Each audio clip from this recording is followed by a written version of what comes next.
Good day everyone and welcome to Guitar Studio Weekly Session number 13th, and today I'm going to show you a cool lick. It's all played using Legato, and it's from the Power Fantastic solo again. And first let's introduce the Legato technique. Legato is a mix of two different techniques which are called hammer-ons and pull-offs. I'm sure most of you already know this, but let me demonstrate this for you really quick. Hammer-on is when you play a note with a pick and then you produce a note just by lowering a finger hard enough to produce a different note. Now this note should sound equal in volume and tone to the note that you're using the pick for. So if your technique is proficient, then you should have no problem generating notes that are absolutely fluid and smooth, because they will have the same note and the same tone and volume. If your volume is off, or your tone is off, or your rhythm, then the technique won't be transparent. And so you're always striving to have transparent technique, which means the technique does not deviate your attention from the music. So try to keep that in mind when you play this. Pull-off is the same thing. You play a note with the pick and you know, take away the finger that was playing the first note, and the next note is produced. And again, volume and tone should be exactly the same. So a combination of this could be, for example, playing 7, 8, 10. This is a mix between hammer-on and pull-off. And of course, you can get a lot more complicated than that when you have different combination of the two. So this lick that we're playing today, let me play this really slow for you once with the tab, and then we'll get into a little more detail on it. Alright? Here it goes.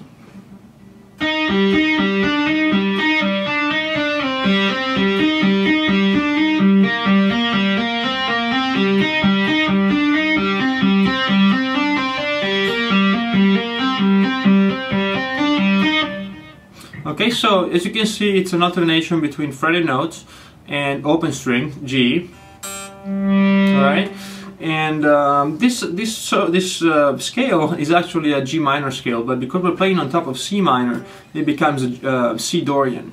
And I'm not sure this is clear to all of you. If it is, then great, and if not, just listen to the sound. You can play this riff once you learn it on top of a G minor scale chord, and then play it again on top of a C minor chord, and you'll hear a lot of differences.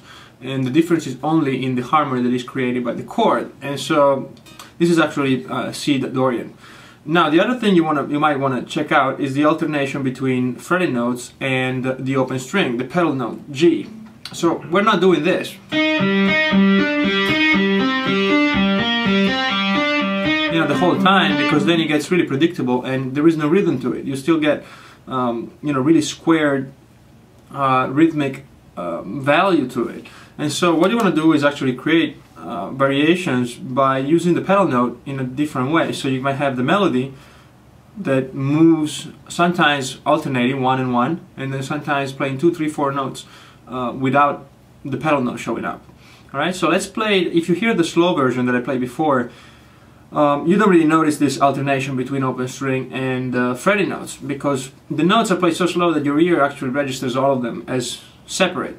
Now if we play it a bit faster, which is actually what happens on the record, then the pedal note is not actually even perceived. It's more of kind of like a bass line that of course keeps steady, but by being always the same note creates a rhythmic variation depending on how many notes you fret at the same time. So you can have 1, 1, 1 and then 3, or 1, 1, 2, 1, 3, and that creates movement, whereas the rhythm, if you actually write this on paper, then you'll have just 16 notes all the way through. Alright, so let me play it again just a little bit faster, and that way you'll see if you can figure out where the pedal notes are and what effect they have. Alright, here it goes.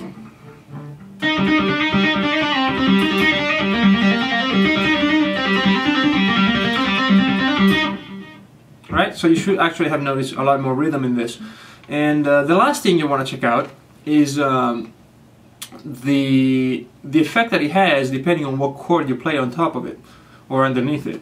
So right now I'm going to play with the rhythm tracks from the record, and you should hear a different kind of flavor, because when we do it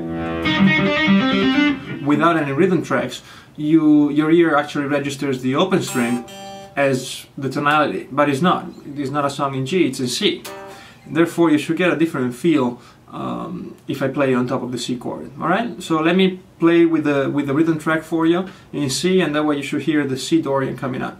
Alright?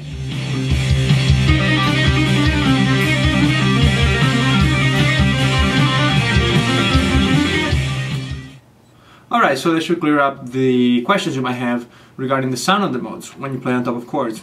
And this is it for this week, and I'll see you next Friday for the next Guitar Studio weekly session. Thank you very much.